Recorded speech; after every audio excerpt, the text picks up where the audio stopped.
Hi, I'm Annie Fitzsimmons. I'm your Washington REALTORS Legal Hotline lawyer. And this video is another in our series describing the statewide forms revisions that took effect July 11, 2023.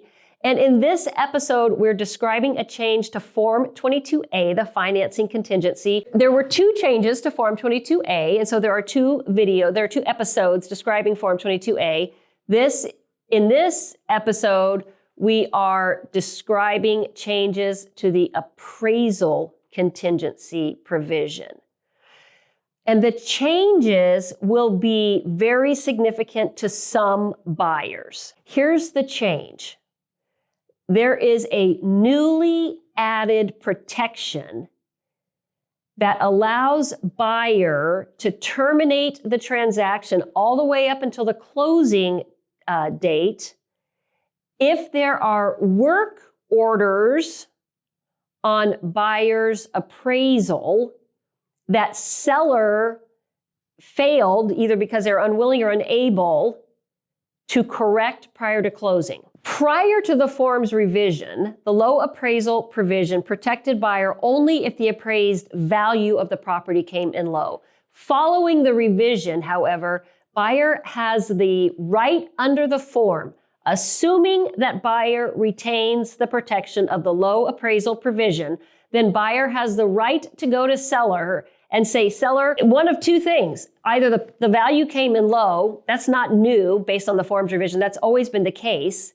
So based on the forms revision, the buyer has the ability to go to the seller and say, hey, seller, the value came in high enough, but the property needs a new roof. The property needs carbon monoxide monitors. The property needs the water heater in the garage to be strapped.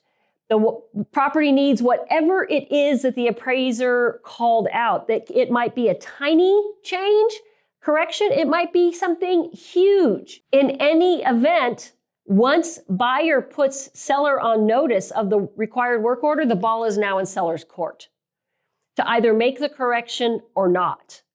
And if seller fails to make the correction, then buyer will retain the right to terminate the transaction and recover their earnest money.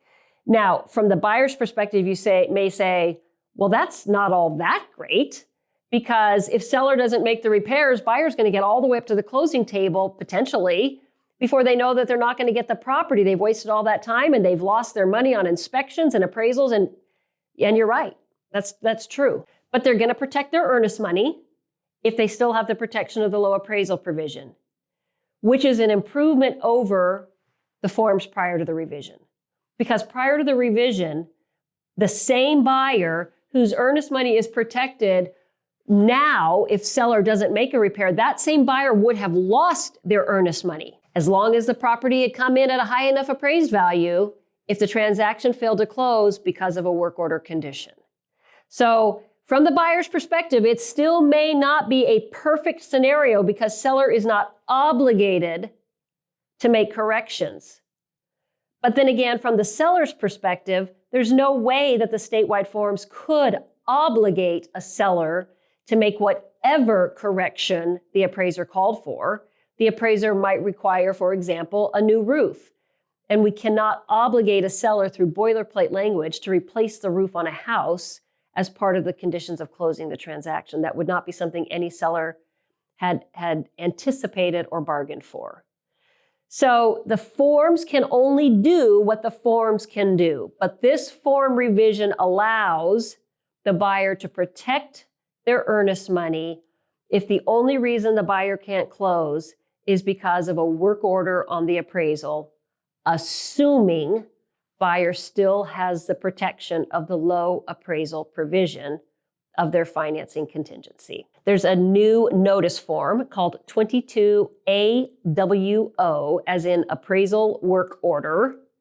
That is the new form that you would use to put seller on notice that a work order is required. If you have questions on Form 22A or any of our other forms revisions or any topic at all, please visit warealtor.org and follow the links to the legal hotline. Thank you for being a Washington REALTORS member.